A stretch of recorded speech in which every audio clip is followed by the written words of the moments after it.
Olá! Na aula de hoje começaremos um tópico novo associado com essa gota de água e perturba essa superfície e observa-se essas pequenas ondulações, como poder caracterizar as ondas mecânicas. E para aquilo, comecemos com uma perturbação muito maior que uma gota de água. Alguém jogando uma pedra sobre uma poça ou sobre uma lagoa. Observa-se essas ondulações e o padrão de ondulação poder se caracterizar fisicamente se conhecemos algumas grandezas físicas iniciais. Também as ondas, não da lagoa, mas do mar, apresentam um fenômeno completamente diferente à descrição feita anteriormente com a mecânica que tínhamos analisado.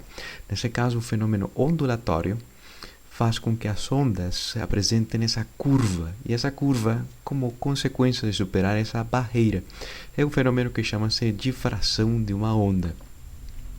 Também existem ondas que estão associadas com os sismos, as ondas sísmicas, mais especificamente, chamam-se assim, ondas que acontecem como movimentos das placas tectônicas, liberando energia e fazendo mexer a superfície por completo, que propagam-se nas três dimensões, largura, comprimento e altura, ou x, y, z no sistema cartesiano, e cuja propagação poder-se desenhar por simplicidade como sendo superfícies esféricas de propagação, conhecendo esse centro, esse foco onde começou essa onda sísmica ou esse terremoto.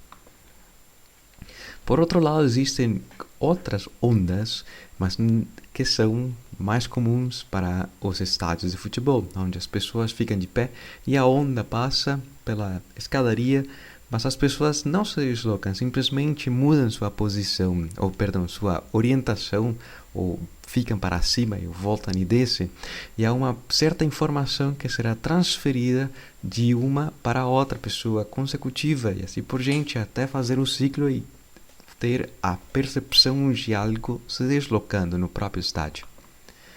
Usam-se ondas principalmente para poder observar ou recriar imagens da parte interna do nosso corpo, como é o caso de determinar o sexo do bebê, se é fêmea ou se é varão, se é masculino ou se é feminino, se é menino ou se é menina. Mas enfim, então qual será o princípio por trás das ondas mecânicas, as ondas que necessitam um meio para se transportar? Nesse caso, há uma classe de onda que acontece nos engarrafamentos. Observem que alguma informação que está se propagando, por mais que já tenha acontecido e há bastantes minutos tenha algum veículo parado, há uma informação que propaga-se e permanece. Isso implica que o tráfego esteja pesado. Mas por quê? Quais são as consequências disso? Como propaga-se? Igual que as ondas do estádio, onde as pessoas não se deslocam, mas simplesmente mudam o seu estado de ficar sentado a de ficar de pé. Nesse caso, propaga-se essa informação em toda a escadaria. Por outro lado, estão as ondas sobre a água, onde as pessoas não se batem, não há uma aproximação entre si, nenhum afastamento entre si, simplesmente há uma perturbação que passa por embaixo de todas as pessoas, que as fazem subir e descer, deslocar-se para trás e para frente, mas sem ter batimentos entre as pessoas. Outra classe de ondas importantes são as ondas confinadas. Nesse caso, chama-se o solitron, onde uma onda que tem esse confinamento lateral e, por sua característica, faz com que a amplitude dessa perturbação permaneça constante. Existem classes de onda. As duas maneiras mais diretas para classificar as propagações é o que se conhece como uma onda transversal, uma onda onde o deslocamento está associado na direção perpendicular à propagação da perturbação e que deverá ter algumas informações associadas a essa mexida, associadas a essa estrutura de espiras, que também pode ser usada para criar uma onda longitudinal, onde a propagação e a variação do comprimento está relacionada na mesma direção. Propaga-se, mas a movimentação e a direção da propagação são as mesmas.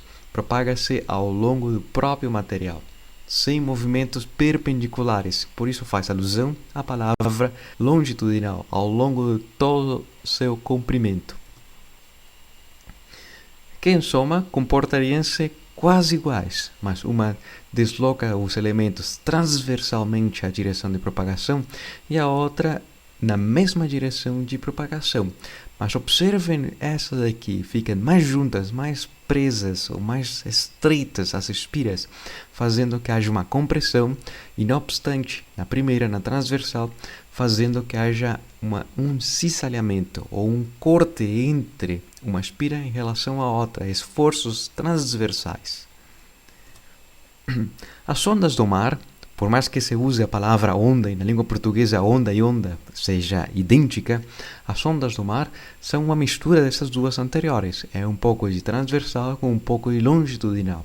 Pois, em soma, fariam com que algum objeto boiando apresente um comportamento circular e idealizado. De fato, as ondas do mar são muito afetadas por todas as rochas ou todo o lenço freático que tinha a parte da praia, mas o comportamento ideal seria justamente esse círculo de cada um dos elementos que pertence à superfície. Voltando para as ondas sísmicas, quando acontece o terremoto, onde tem seu centro, o hipocentro, onde aconteceu a mudança de movimentação da Terra e liberou-se essa energia mecânica, o epicentro, que seria a posição superficial, nos mostraria o ponto mais próximo desse foco onde começou o sismo. Mas há duas classes de ondas que propagariam-se em torno desse meio, desse solo, supondo idealizado, composto sempre pelo mesmo material. Uma primeira onda é uma onda de pressão, onda P, mas não pelo fato de ser P de pressão, é pelo fato de ser a primária em ser recebida. A sua velocidade de propagação é bastante alta em relação a uma onda S, que seria a secundária, que é uma onda muito mais destrutiva, fazendo que toda a superfície suba e desça, e destruindo os prédios e todos o que conhecemos, as infraestruturas que conhecemos. Mas não somente existem essas duas para os sismos. Há uma mistura entre ondas, como sendo essa onda de Rayleigh, que mostra uma ondulação, mas ao mesmo tempo uma sutil compressão. Também acontece com uma onda que chama-se a onda Love, que significa amor. Mas é uma onda onde a perturbação aumenta, é muito mais pronunciada na superfície que nas camadas inferiores. Também destrói bastante, todas destroem. Mas sabendo que a primária e a secundária têm velocidades de propagação diferentes, os sismógrafos, que são os detetores, poderão determinar quando acontece um terremoto e poderão prever para uma cidade próxima a preparação prévia de 2 minutos ou 1 minuto antes que a onda secundária, a onda mais destrutiva, chegue e atinja essa superfície e destrua tudo. Pelo fato que a onda primária desloca-se muito mais rápido, forneceria tempo ou permitiria ter tempo suficiente para uma preparação imediata. Seja 1 minuto de vantagem, ajuda a evacuar um prédio e as pessoas procurar um lugar mais salvo. Algumas das características principais das ondas estão associadas com a propagação. E essa propagação faz alusão a que desloca-se e, portanto, terá uma velocidade, ou, sendo rigorosos, um módulo da velocidade, mas sendo ainda mais rigorosos, deverão ter uma rapidez para o seu movimento de propagação. E esse movimento será individual e oscilatório. Poder-se desenhar como se fosse esse sistema de massa-mola, todas as molas idênticas, mas não todas as molas na mesma configuração.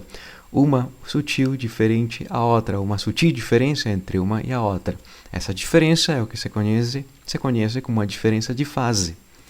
E transportando energia sem matéria. Observem que esses pontos azuis não se deslocam da linha vertical, mas essa informação transfere-se horizontalmente e continua horizontalmente.